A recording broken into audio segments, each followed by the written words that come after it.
नमस्कार साथियों, आज हम पढ़ने वाले हैं हाइड्रोजन के साथ अभिक्रिया। चलिए देखते हैं।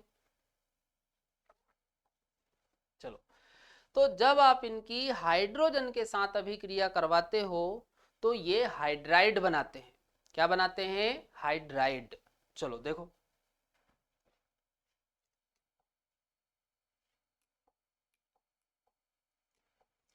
जैसे नाइट्रोजन की बात करें तो नाइट्रोजन का हाइड्राइड बनता है NH3। फास्फोरस का PH3, आर्सेनिक का AsH3, एंटीमनी का SbH3 और बिस्मथ का बन जाएगा BiH3, है ना।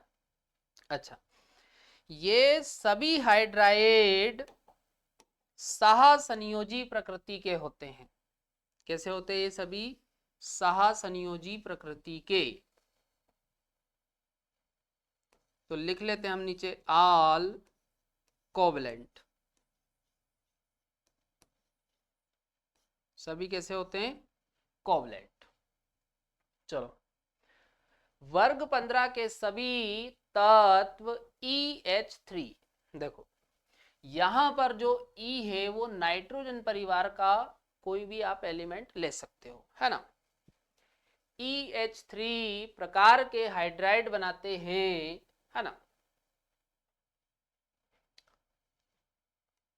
चलो, इसे नोट करो, फिर आगे हम देखते हैं प्रॉपर्टीज की।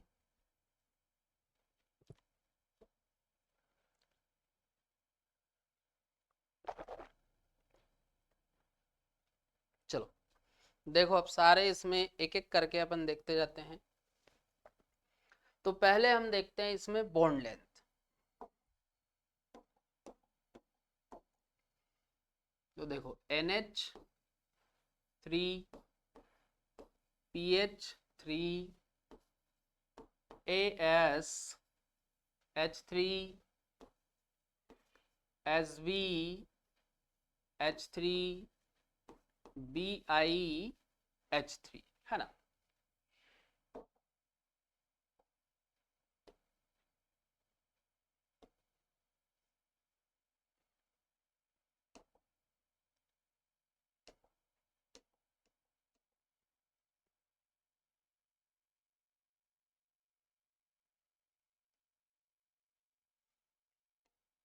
चलो, अब हम यहां पर समूह में नीचे जाते हैं। Down the group. अब देखो, ग्रुप में नीचे जाएंगे तो नीचे जाने पर जो परमाणविक साइज है वो बढ़ेगा, और सीधी सी बात है, परमाणविक साइज बढ़ेगा तो जो बंध लंबाई है वो भी बढ़ेगी। तो नीचे जाने पर जो बॉन्ड लेंथ है वो बढ़ेगी। तो सबसे ज्यादा बॉन्ड लेंथ BiH3 में होगी और सबसे कम बॉन्ड लेंथ होगी NH3 में। ये ऑर्डर बन जाएगा। चलो, अगला देखो। अगला हम देखेंगे स्थायित्व, है ना। चलो इधर देखो, तो यहां पर आप थर्मल स्टेबिलिटी देख सकते हो या स्टेबिलिटी।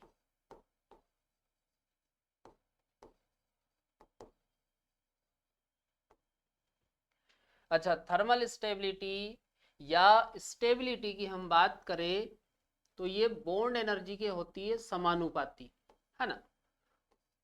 और बॉन्ड लेंथ के होती है व्युत्क्रमानुपाती।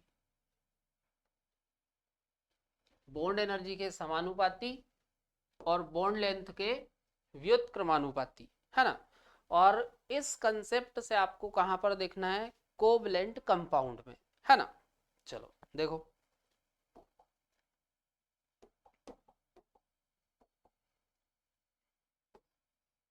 NH3, PH3, AsH3, SbH3 BiH3, है ना।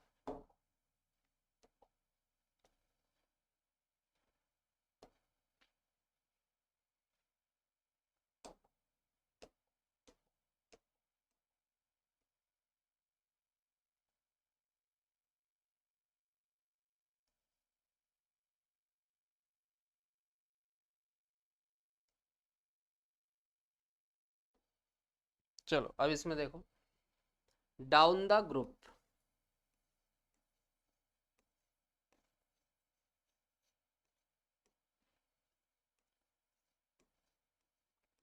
समूह में नीचे जा रहे हैं हम। अब समूह में नीचे जाएंगे तो जो बॉन्ड लेंथ है, भाई मैंने अभी आपको बताया था कि समूह में नीचे जाओगे तो परमाणविक साइज बढ़ेगा, और परमाणविक साइज बढ़ रहा है मतलब जो बॉन्ड लेंथ है, बंध लंबाई, वो कम होगी। तो बंध लंबाई कम होगी।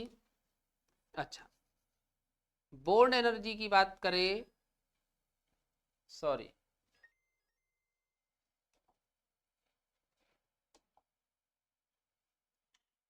समूह में हम नीचे जा रहे हैं तो नीचे जाने पर परमाणविक साइज बढ़ रहा है, और परमाणविक साइज बढ़ रहा मतलब जो बॉन्ड लेंथ है वो भी बढ़ेगी। तो नीचे जाने पर जो बॉन्ड लेंथ है वो बढ़ेगी। चलो, अब बॉन्ड लेंथ बढ़ रही है तो सीधी सी बात है, जो बॉन्ड एनर्जी है वो कम होगी।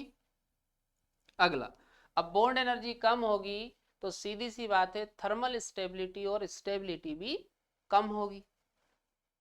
तो थर्मल स्टेबिलिटी कम होगी और स्टेबिलिटी भी कम होगी।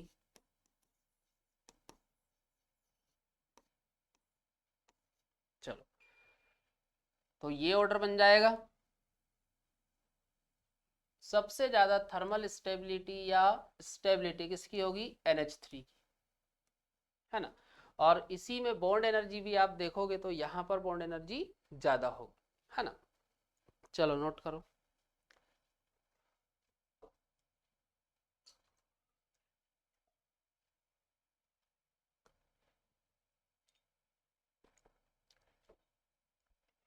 अगला देखो, अगला हम देखेंगे अपचायी गुण, रिड्यूसिंग नेचर या रिड्यूसिंग प्रॉपर्टी बोल सकते हो। तो देखो, जो रिड्यूसिंग नेचर है,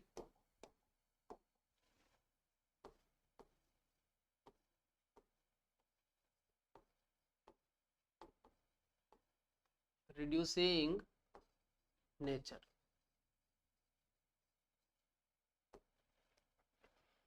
रिड्यूसिंग नेचर बॉन्ड लेंथ के होता है समानुपाती। रिड्यूसिंग नेचर बॉन्ड लेंथ के कैसा होता है? समानुपाती। तो देखो यहां पर NH3 PH3 ASH3 SbH3 BiH3।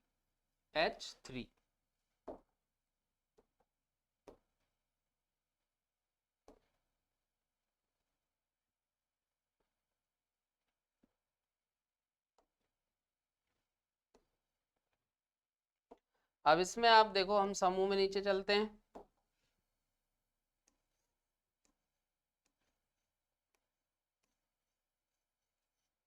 Down the group,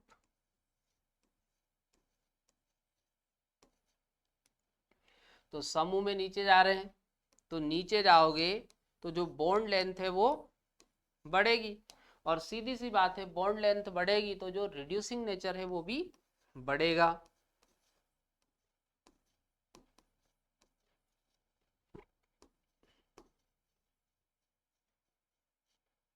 reducing nature भी बढ़ेगा। तो रिड्यूसिंग नेचर का ये ऑर्डर बन जाएगा। चलो, इतना समझ में आ रहा। अगला देखो, अगला है क्षारकता, है ना, या फिर हम इंग्लिश में बेसिसिटी बोलते हैं, है ना।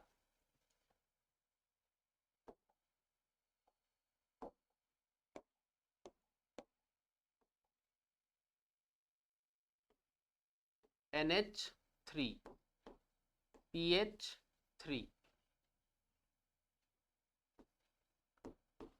ASH3 SbH3 BiH3।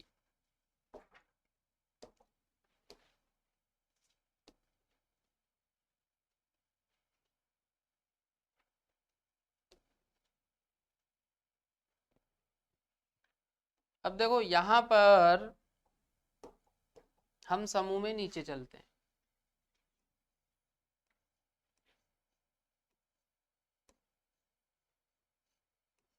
Down the group. अब इसमें आप देखो समूह में हम नीचे जा रहे हैं, तो नीचे जाओगे तो सीधी सी बात है, नीचे जाने पर देखो इनके पास लोन पेयर है, इनके पास क्या है, लोन पेयर। तो नीचे जाओगे तो नीचे जाने पर परमाणविक आकार बढ़ता है, और परमाणविक आकार बढ़ने के कारण लोन पेयर को दान करने की जो प्रवृत्ति है वो कम होती है। तो सीधी सी बात है, नीचे जाने पर जो क्षारीयता है वो कम होगी। तो डाउन द ग्रुप बेसिसिटी क्षारीयता है ना, या क्षारकता बोल दो। तो नीचे जाने पर जो बेसिसिटी है वो कम होगी, है ना। तो सबसे ज्यादा बेसिसिटी किसकी होगी, NH3 की, और सबसे कम होगी BiH3 की, है ना। चलो अगला देखो, अगला है बॉन्ड एंगल।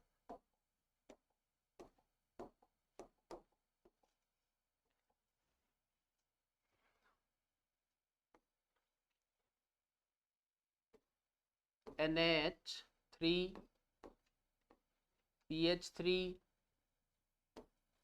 ASH3 BiH3, एक छूट गया यार, SbH3 और BiH3। अब देखो यहां पर अपन समूह में नीचे चलते हैं।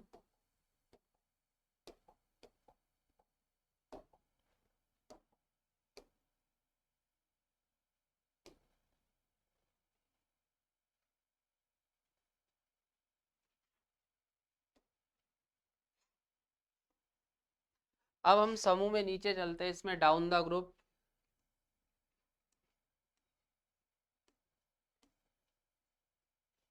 Down the group. अब देखो मैंने आपको पहले भी बताया है बॉन्ड एंगल को कैसे देखते हैं। देखो मैंने आपको केमिकल बॉन्डिंग में बताया था कि सबसे पहले आपको बॉन्ड एंगल को देखना है स्टेरिक नंबर से, है ना। तो मैंने आपको बताया था कि जो बॉन्ड एंगल होता है वो स्टेरिक नंबर के होता है व्युत्क्रमानुपाती। स्टेरिक नंबर के कैसा होता है, व्युत्क्रमानुपाती। अगला मैंने आपको बताया था कि भाई यदि स्टेरिक नंबर समान आ जाए तो फिर आपको बॉन्ड एंगल देखना है लोन पेयर की संख्या से, नंबर ऑफ लोन पेयर। तो लोन पेयर की संख्या के भी कैसा होता है, व्युत्क्रमानुपाती। और लोन पेयर भी यदि समान आ जाए तो फिर आपको देखना है बॉन्ड एंगल डायरेक्टली प्रोपोर्शनल होता है इलेक्ट्रोनेगेटिविटी के, डायरेक्टली प्रोपोर्शनल होता है इलेक्ट्रोनेगेटिविटी के। तो यदि आप यहां पर देखोगे तो इनमें सभी में किसी में भी यदि आप देखोगे तो यहां पर इनमें जो स्टेरिक नंबर है वो आएगा 4, और हाइब्रिडाइजेशन देखोगे तो sp3 आ जाता है। मतलब सभी में स्टेरिक नंबर देखो समान आ रहा 4, और यदि लोन पेयर आप देखोगे तो इनमें सभी में एक एक लोन पेयर आएगा। भाई नाइट्रोजन परिवार में मैंने आपको बताया कि इनके बाह्यतम कोष में कितने इलेक्ट्रॉन होते, 5। अब 5 में से 3 चले गए बॉन्ड बनाने में, तो बचे कितने, 2 इलेक्ट्रॉन। तो 2 इलेक्ट्रॉन का एक लोन पेयर बन जाएगा। तो सभी में लोन पेयर भी आ रहा है 1। चलो, तो ये भी समान हो गया। तो फिर हमको क्या देखना है, इलेक्ट्रोनेगेटिविटी। और मैंने आपको बताया कि भाई जो इलेक्ट्रोनेगेटिविटी है, विद्युत ऋणात्मकता, वो समूह में नीचे जाने पर कम होती है, तो इसकी ज्यादा होगी नाइट्रोजन की। तो यहां पर अपन लिख लेते हैं मोर इलेक्ट्रोनेगेटिविटी, जबकि यहां पर जो इलेक्ट्रोनेगेटिविटी है वो कैसी होगी, लेस इलेक्ट्रोनेगेटिविटी। तो सीधी सी बात है, जहां पर इलेक्ट्रोनेगेटिविटी ज्यादा होगी वहां पर बॉन्ड एंगल भी ज्यादा होगा। तो ये ऑर्डर बन जाएगा। तो अपन बोल सकते हैं कि भाई down the group bond angle कम होगा। इतना समझ में आ रहा। चलो अगला देखो। अगला हम देखेंगे मेल्टिंग पॉइंट और बॉइलिंग पॉइंट। तो देखो, ये मेल्टिंग पॉइंट और बॉइलिंग पॉइंट में आपको ऑर्डर याद रखना है ना, क्योंकि यहाँ पर जो ऑर्डर है वो सीक्वेंस में नहीं चलता है, ऊपर नीचे होता रहता है। चलो देखो,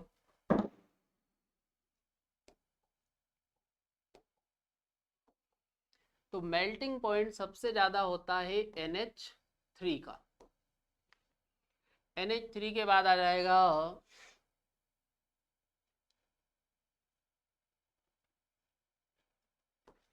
SbH3,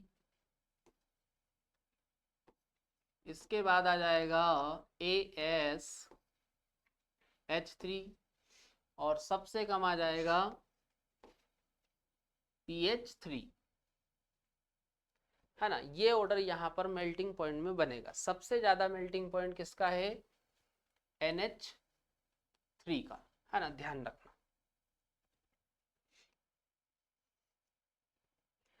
अगला देखो बॉइलिंग पॉइंट।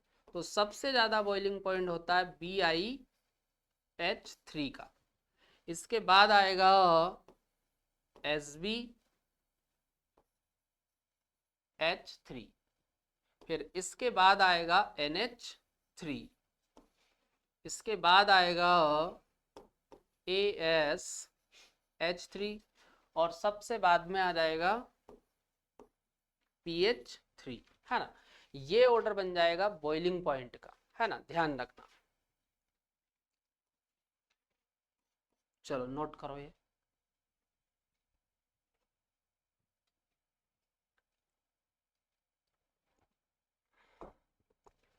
कर लिया नोट। चलो, तो ये अपने हाइड्राइड के जितने भी ऑर्डर अपने को देखने थे वो कंप्लीट हो गए। अगला अब अपन देखेंगे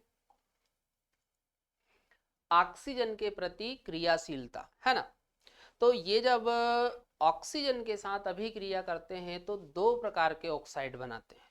कितने प्रकार के ऑक्साइड बनाते हैं, दो प्रकार के, है ना। ये सभी तत्व दो प्रकार के ऑक्साइड E2O3 तथा E2O5 बनाते हैं, है ना। तो इनके दो टाइप के ऑक्साइड बनते हैं, E2O3 और E2O5। चलो, अब यहां पर हमको देखना है इन दोनों टाइप के ऑक्साइड में हमको अम्लीय प्रकृति देखनी है ना। चलो देखते हैं। तो पहले हम देखते हैं E2O3 टाइप वाले, है ना। E क्या है, नाइट्रोजन परिवार का कोई भी एलिमेंट अपन ले सकते हैं, ठीक है। तो नाइट्रोजन का बन जाएगा N2O3, फास्फोरस का P2O3, आर्सेनिक का बन जाएगा AS2O3, एंटीमनी का बन जाएगा Sb2O3, और बिस्मत का बन जाएगा Bi2O3। चलो अगला E2O5 टाइप के। तो नाइट्रोजन का बन जाएगा N2O5, फास्फोरस का P2O5, आर्सेनिक का बन जाएगा AS2O3,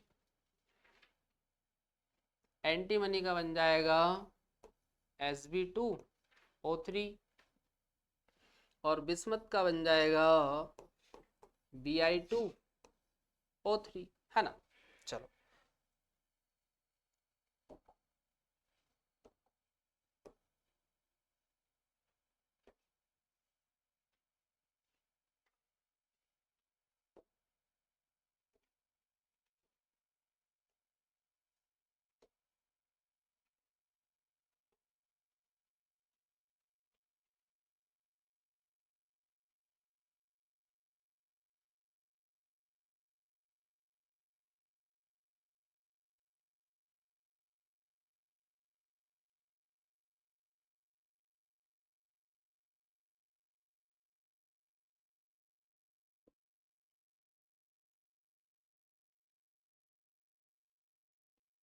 चलो अब यहाँ पर देखो, हम समूह में नीचे जा रहे हैं।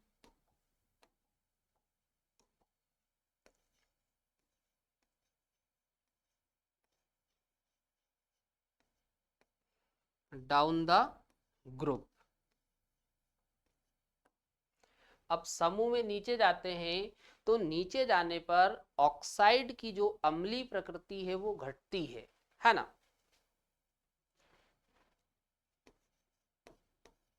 एसिडिटी या एसिडिक नेचर बोल दो, एसिडिटी नीचे जाने पर घटेगी।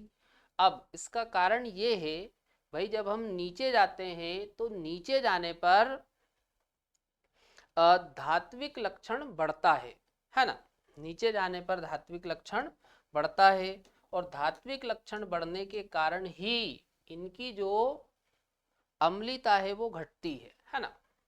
चलो ये थोड़ी सी मिस्टेक हो गई है।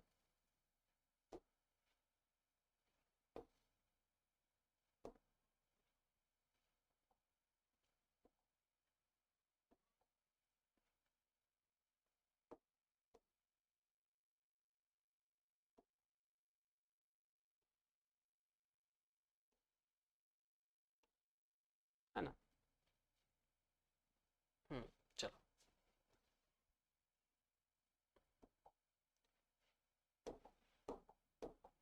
तो यदि हम इनकी अम्लीता का ऑर्डर बनाएं तो ये ऑर्डर बन जाएगा,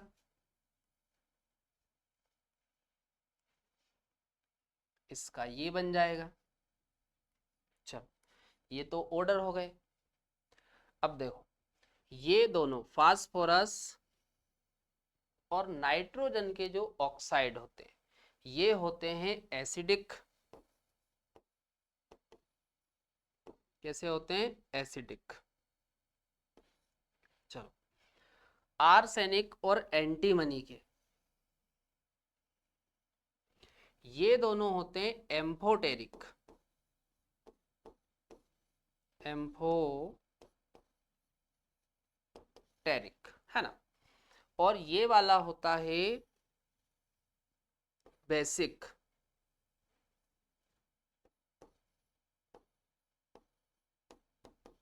है ना।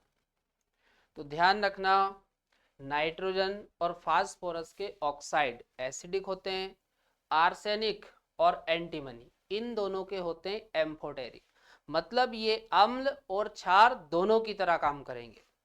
और बिस्मत का होता है बेसिक। चलो नोट करो।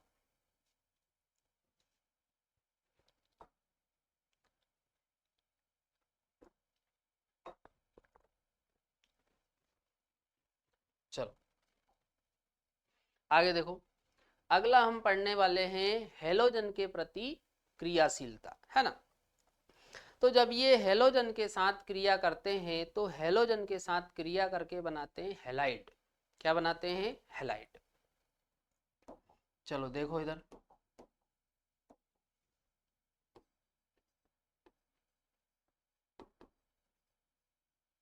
हेलाइड्स, है ना। तो इनके जो हेलाइड्स है वो दो प्रकार के बनते हैं। कितने प्रकार के बनते हैं? दो।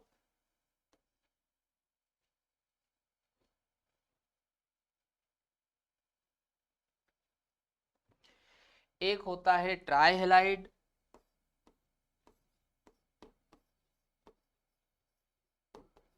ट्राई हैलाइड, और दूसरा टाइप है पेंटा हैलाइड।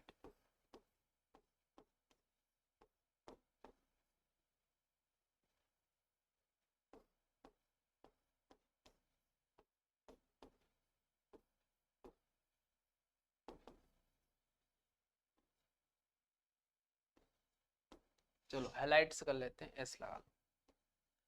अब देखो ट्राई हैलाइड्स से समझ में आ रहा है कि भाई ट्राई, इसमें हेलोजन कितने रहेंगे, 3, और यहां पर हम हेलोजन देखें तो कितने रहेंगे, 5, है ना। जैसे इसका एक एग्जाम्पल अपन ले लेते हैं, जैसे NCl3 ले लो, है ना, PCl3, ये आप देखो इनको क्या बोलेंगे हम, ट्राई हैलाइड। और पेंटा हैलाइड, तो पेंटा हैलाइड देखो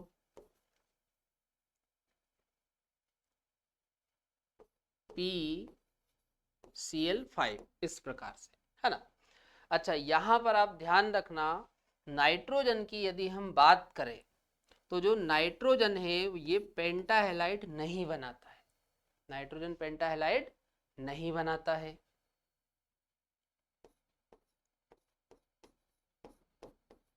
पेंटा हैलाइड नहीं बनाता है ना, ध्यान रखना। अगला यदि हम कारण देखें कि भाई ये जो नाइट्रोजन है वो पेंटा हैलाइड क्यों नहीं बनाता, देखो नाइट्रोजन के संयोजकता कोष में केवल 4 ऑर्बिटल होते हैं। कितने ऑर्बिटल होते हैं, 4। तो नाइट्रोजन अधिकतम 4 बंध बना सकता है, पर यदि हम पेंटा हैलाइड बनाएं तो भाई पेंटा हैलाइड कैसा बनेगा, NCl5। अब यहां पर ये जो नाइट्रोजन है वो कितने बॉन्ड बना रहा, 5, जबकि नाइट्रोजन अधिकतम कितने बॉन्ड बना सकता है, 4, जबकि यहाँ पे कितने बन रहे हैं, 5। तो इसी कारण जो नाइट्रोजन है वो पेंटा हैलाइड नहीं बनाता है ना, क्योंकि भाई इसमें d ऑर्बिटल नहीं है। एक s और p के कितने ऑर्बिटल होते हैं, 3, तो टोटल ऑर्बिटल हो रहे 4, तो इसमें d ऑर्बिटल एब्सेंट होता है। यूं आप बोल सकते हो कि भाई नाइट्रोजन के पास d ऑर्बिटल अनुपस्थित होते हैं, है ना। जबकि यहां पर देखो फास्फोरस पेंटा हैलाइड बना रहा, क्योंकि इसके पास d ऑर्बिटल होते हैं, है ना। अगला देखो, अगला हम देखेंगे कोवलेंट नेचर।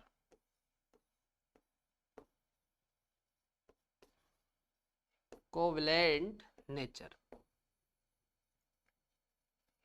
अब देखो कोवलेंट नेचर की यदि हम बात करें, जैसे ये हमने ले लिया एक ट्राई हैलाइड और एक हमने ले लिया ये पेंटा हैलाइड, तो इन दोनों में यदि हम देखें तो ज़्यादा कोवलेंट नेचर होता है पेंटा हैलाइड में। ज़्यादा किस में होगा, पेंटा हैलाइड में। अब कारण देखें क्यों, तो यहाँ पर आप देखो पेंटा हैलाइड में ऑक्सीडेशन स्टेट, ऑक्सीकरण अवस्था कितनी आएगी, 5, और यहाँ पर आप ऑक्सीकरण अवस्था देखोगे तो यहाँ पर ऑक्सीकरण अवस्था आएगी +3, है ना। तो यहाँ पर ऑक्सीकरण अवस्था +5 आ रही और यहाँ पर ऑक्सीकरण अवस्था क्या आ रही है, +3, है ना। तो यहाँ पर जो पेंटा हैलाइड है इसमें ध्रुवणता ज़्यादा होगी, इसमें ध्रुवणता ज़्यादा होगी, और ध्रुवणता ज़्यादा होगी तो सीधी सी बात है जो सह संयोजी लक्षण है कोवलेंट नेचर वो भी ज़्यादा होगा, है ना। चलो नोट करो ये पहले,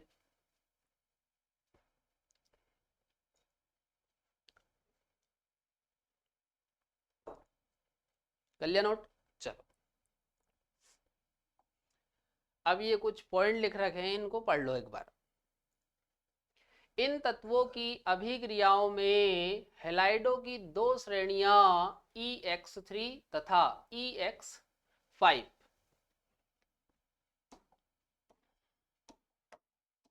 ये ट्राई हैलाइड और ये पेंटा हैलाइड, है ना, 2 टाइप के बन रहे। नाइट्रोजन के संयोजकता कोष में डी कक्षकों की अनुपस्थिति के कारण यह पेंटाहेलाइड नहीं बनाता है। ध्यान रखना, नाइट्रोजन के पास डी कक्षक अनुपस्थित होते हैं और इसी कारण ये पेंटाहेलाइड नहीं बनाता है। भाई जो नाइट्रोजन है वो अधिकतम कितने बॉन्ड बना सकता है? 4, है ना, ध्यान रखना। पेंटाहेलाइड ट्राइहेलाइडों की अपेक्षा अधिक सहसंयोजी होते हैं। ये मैंने अभी आपको बताया था कि भाई जो पेंटाहेलाइड है वो ट्राइहेलाइड की अपेक्षा अधिक सहसंयोजी होते हैं। चलो सुनो, क्योंकि पेंटाहेलाइड में +5 ऑक्सीकरण अवस्था प्रदर्शित होती है, जबकि ट्राइहेलाइड में +3। चूंकि तत्वों की ध्रुवण क्षमता +3 ऑक्सीकरण अवस्था की तुलना में +5 ऑक्सीकरण अवस्था में अधिक होती है। मतलब जो ध्रुवण क्षमता है, या तो ध्रुवणता बोल दो या फिर आप ध्रुवण क्षमता भी बोल सकते हो, तो +5 ऑक्सीकरण अवस्था में जो ध्रुवण क्षमता है वो अधिक है, किसकी तुलना में? +3 की तुलना में। अतः पेंटाहेलाइड में हेलाइडों में सहसंयोजक गुण अधिक होता है।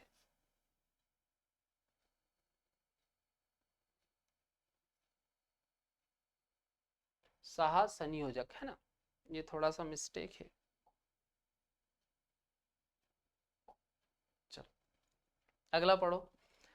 नाइट्रोजन के अलावा इन सभी तत्वों के ट्राइहेलाइड स्थायी होते हैं। नाइट्रोजन के लिए केवल NF3 ही स्थायी होता है ना। तो भाई नाइट्रोजन को छोड़ दो तो बाकी सारे जो ट्राइहेलाइड है वो स्थायी होते हैं, है ना। नाइट्रोजन के केस में यदि हम देखें तो नाइट्रोजन के केस में केवल ये वाला ही एक स्थायी है, NF3, है ना। अगला, यहाँ पर जो ट्राइहेलाइड होते हैं वो सहसंयोजी प्रकृति के होते हैं, केवल एक को छोड़ के, है ना, ध्यान रखना। BiF3 के अतिरिक्त सभी ट्राइहेलाइड मुख्य रूप से सहसंयोजी प्रकृति के होते हैं। ध्यान रखना, केवल किसको छोड़ देना? BiF3, ये आयनिक प्रकृति का होता है ना। क्योंकि भाई आप देखो बिस्मथ मेटल होता है, इसमें धात्विक गुण बहुत ज्यादा होता है ना। चलो नोट करो ये क्वेश्चन पॉइंट।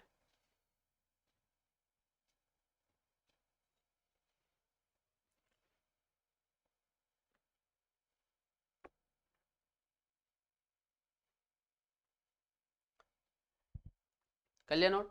चलो, तो इस वीडियो में हम यहीं तक रखते हैं, बाकी हम देखते हैं कल।